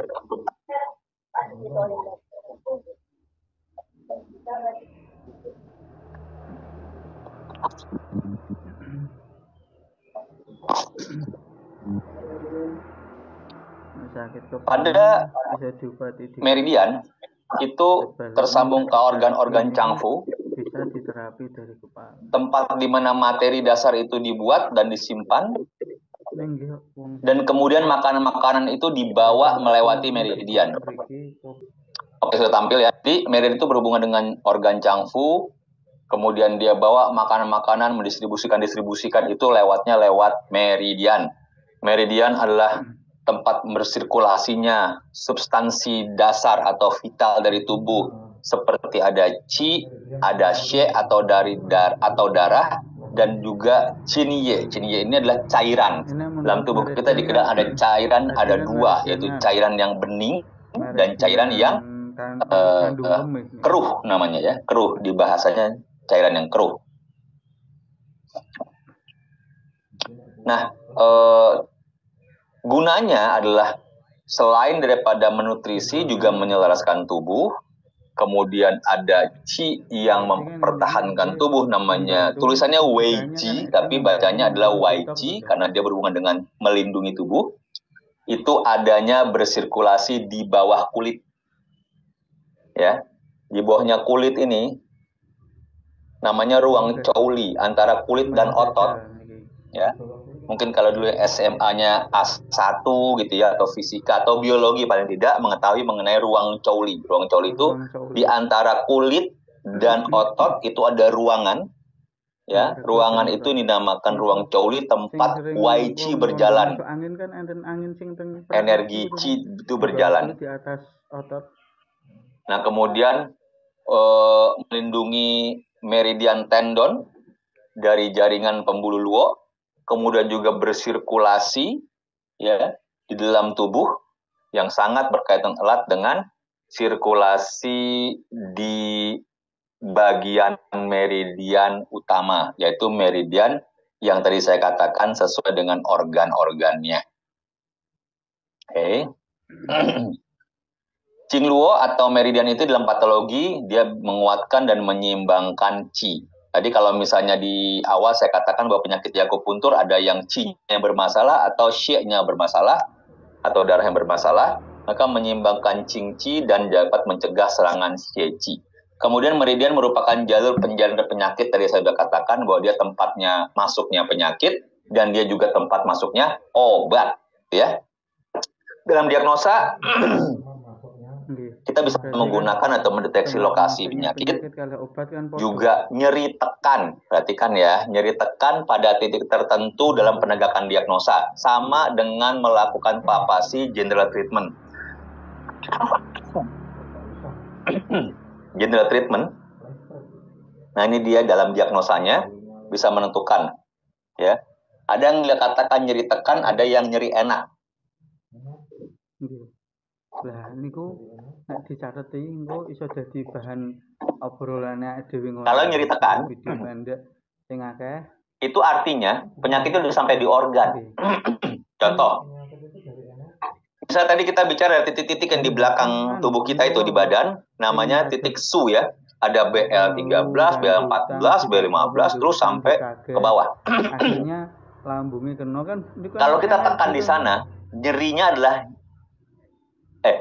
bila kita tekan di sana, kemudian sakit. Sakitnya itu beda dengan sakit yang kalau orang bilang kalau ditekan nyerinya menolak nyeri atau nyeri enak. Perhatiin ya, kalau orang capek-capek, Bunda Hasil lagi mijitin suaminya, aduh sakit tapi enak. Perhatiin ya, tapi enak. Itu artinya penyakitnya belum sampai ke organ. Kondisi. Tapi kalau dia dipencet sakit, aduh kabur dia. Menolak, jangan pencet lagi, menolak tekan namanya. Ya, menolak tekan namanya. Itu penyakit itu udah sampai di organ. Kan yang pertama kan relaksasi. Apapun. Ya itu diagnosanya ya. Untuk yang BL nih, BL13, BL15, BL18, BL20, 21, semua tuh. Kita ngerjakan salah 23. itu ora apa-apa. Yang penting pikiran bila ditekan, dia tekannya nyeri, tekan atau menolak tekan, berarti penyakitnya sampai di organ. Tapi kalau ditekan nyerinya, nyeri enak, sakit tapi enak, aduh pencet lagi dong, atau dia pencet lagi dong, enak nih, ada terus tuh enak tuh, berarti bukan sama organ itu penyakitnya, masih belum masuk ke organ, masih di luar organ, masih di meridian. Gitu ya. Gitu. Penjelasan analisa ilmu. Tadi sudah kita katakan bahwa fungsinya meridian itu menghantarkan qi ke seluruh tubuh, kemudian memanifestasi fenomena organ untuk penegakan diagnosa dan pemeriksaan, menghantarkan penyebab penyakit, merangsang qi untuk memperbaiki, mencegah timbulnya penyakit, untuk maintenance tubuh, sama pengobatan. Karena peran meridian itu juga termasuk pertahanan tubuh, maka tadi ada yang ruang Chouli tadi yang kita bicarakan, itu merupakan ruangan untuk pertahanan tubuh. Dia juga sebagai jembatan atau tempat masuknya penyebab penyakit luar. Kemudian jembatan manifestasi fenomena organ. Fenomena organ itu artinya bagaimana organ yang ditunjukkan, gambarkan.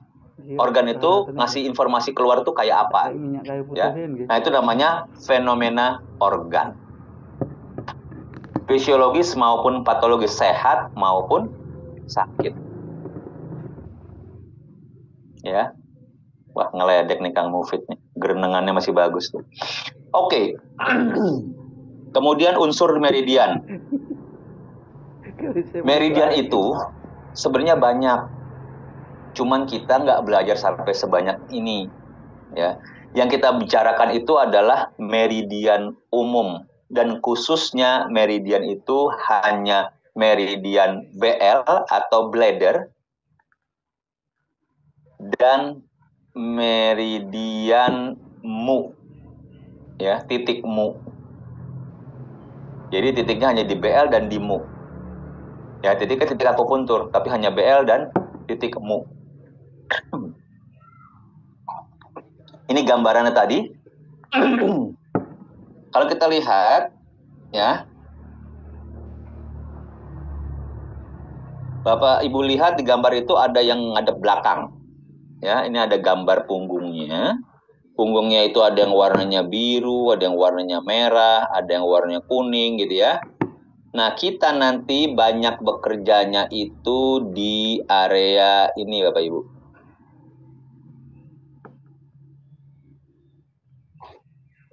Titiknya BL tadi. Berarti meh koyo topi. Ini namanya titik, tadi saya bilang titik su ya. Su, SHU. Su belakang. Atau orang bilang back su. Gitu ya. Nah, sedangkan titik-titik akupuntur lainnya banyak seperti ini. Paling tidak ada 360 titik tuh. Paling tidak.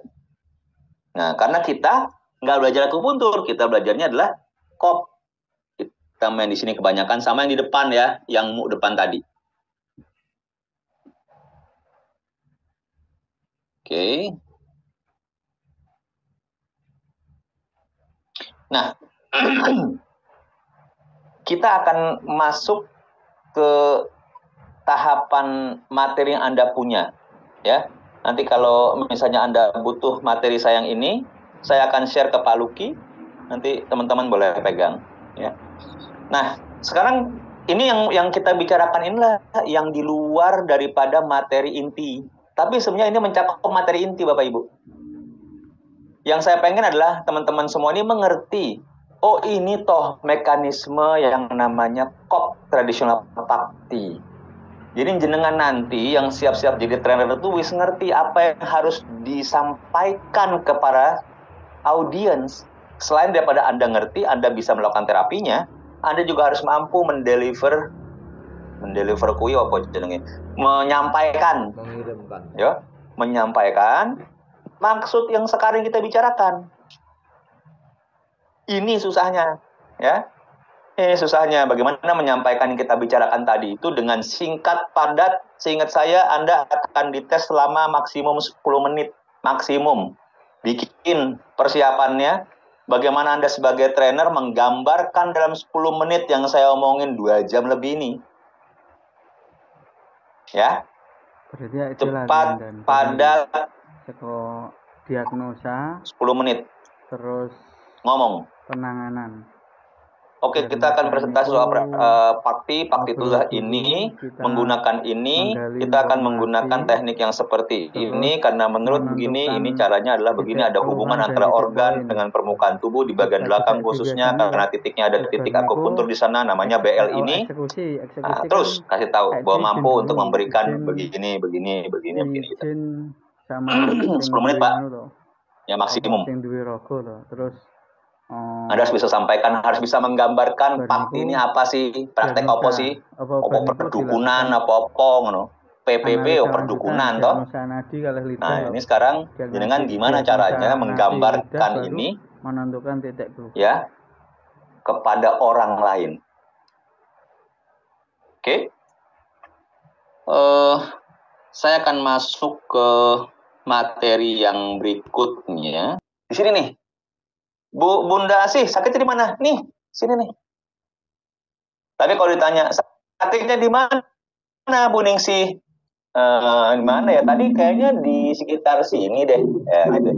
Kayaknya tadi di mana ya? Nyeri tumpul, gitu ya. Apakah untuk kop ini berlaku dua-duanya? Berlaku dua-duanya. Cuman yang paling enak kelihatan kalau dia nyeri tajam, ketahuan sakitnya di mana, Kang Fit? Nih, langsung di kop, jebret. Tidak kontraindikasi titik selama bukan kontraindikasi titik, ya.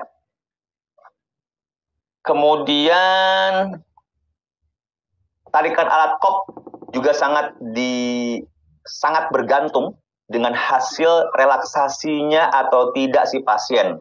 Contoh, ditarik nih, jet, terus dia kesakitan, tapi menengahi. Nyaman nggak dia? Nyaman nggak pasiennya? Enggak ya. Habis itu apa? Kalau nggak nyaman kira-kira iso sembuh Bu Farika? Ya enggak. Makanya diajak diajak ngobrol. Tarik cet, Bu, kesakitan enggak? Iya Bu, kurangin deh. Kurangin. Cet. Wah ini Pak, kurang Pak. Kira-kira ya, kalau misalnya dia udah 3 kali, 4 kali, ini udah kenceng nih, bahaya di dia, Anda stop. Walaupun dibilang kurang kenceng, nanti ya Pak, tempat lain di kop dulu. Ini terlalu kenceng, ntar Bapak kulitnya rusak. Harus dikasih tahu. Diomongke, komunikasi, penting, fardu ain. Ya, bahaya kalau enggak. Jadi teman-teman, jangan sampai kejadiannya itu belum dipegang jenengan, wes jatuh di kamar mandi. Ngono lho ceritane. Jangan sampai pasien jenengan matine kesetrum. Jangan sampai jenengan orangnya mati kepleset di ruang tunggu. Di tempat praktek. Karena apa? Nggak bersih, minyak bececeran, kotor, sakit perutnya sembuh, sakit lain timbul. Nah, udah parah. Saya masuk kepada teori yin yang. Teman-teman, kalau ada ngomong yin yang, apa yang ada di kepala teman-teman? Yin yang. Dua hal yang saling bertentangan. Kuat Panas Pak. Oke. dingin, hitam putih, kenceng kendung. Panas dingin. Panas dingin. Ya. Teori yin yang merupakan teori dasar TCM. Kalau orang kepanasan didinginkan, kalau orang dingin dipanaskan, dihangatkan. Artinya apa? Nek penyakitnya penyakit yin, maka diberikan terapi secara Yang. Oke, Yang. Makasih, Yang. Begitu ya, Yang? Iya, emang ya kui. Kalau misalnya penyakitnya yang panas, maka diobati dengan cara yin. Kalau ketegangan berarti yang, maka dilembutkan dia, maka diinkan. Gitu ya. Kalau terlalu ke atas dia, maka diturunkan yang atas, yin bawah. Maka di sini berlaku teori keseimbangan. Gitu ya. Kalau overwork kui maksudnya bekerja terlalu keras. Kemudian jenengan bilang, wah ini kerjanya harus di stop Pak. Awakmu ngasih makan opo? Gitu ya. Mengasih ongkos opo tak berhenti kerja gitu. Jadi harus bertata. Ada tata laksananya. Kalau diturunkan jangan langsung diturunkan sedemikian dahsyatnya. Kalau misalnya dia ingin diterapi dengan pelan-pelan, diturunkan dengan pelan. Ya, karena terkadang reaksi penurunan atau penaikan dengan tiba-tiba akan berefek tidak baik. Kalau Anda seorang uruters ya, uruters ngerti nggak? Uruters kui artinya tukang urut. Nah, Ahli ngurut. Nek misalnya ada ketegangan di bagian tubuh tertentu, kemudian karena tegang sedemikian rupa, Anda pencet sak tego-tegone wis. Mejen apa ora wong? Remuk. Mejen orangnya. Udah gitu apa? sakit hasilnya. Hasil pijitan, wah jangan ke tempat Bu Ningsih deh, sakit pijitannya. Nggak tahan aku. Karena apa? Pengen buru-buru beres. Wah, tambah sakit, tambah digas sama Bu Ningsih. Wah, tambah teriakan, waduh, gitu kan. Nggak begitu. Walaupun dia harus memang, kalau dia tegang maka harus dilembutkan. Tapi sekonyong-konyong caranya tidak demikian gitu loh. Ambil titik jauhnya terlebih dahulu, saya gitu ya. Yang kira-kira bisa memudahkan Anda. Nanti sudah enakan, Anda sudah sebelumnya pasti akan melakukan pertanyaan kan, sakitnya berapa nilai skornya, gitu toh. Nanti sudah gini, udah enakan nih Pak. Nanti besok hari Jumat Kliwon datang lagi ya. Nah, wes tunggu Jumat Kliwon, datang lagi deh. Wah, sini ada apa-apanya pasti nih. Nggak taunya kita nunggu supaya perbaikan ototnya itu mempunyai efek ke tubuhnya untuk lebih lembut. Datang neh, udah lebih jalannya lebih enak, lebih gagah. Urut sitik neh, wah enak tenan iki wes. Beres. Ya. Ojo dimain-main ke, nek sesuk bolak-balik nih wes repot ya toh, jangan. Tenang, kalau yang ini sembuh karena Allah insya Allah datang lagi nanti. Yang sakit tuh wokeh kok. Nek sunatulone orang penyakit semua kok. Jangan takut. Ya. Yang penting bagi saya itu mulai pada nomor C, bagian G. Ini yang Anda harus lakukan pada saat praktek nanti. Standar operasional prosedur terapi kop tradisional, bagian G. Nomor G ya. Tapi yang G. Yang C tapi yang G. Standar operasional prosedur itu yang C, ambil poin G. Ke bawah tuh, yang akan dilakukan pada terapi nanti.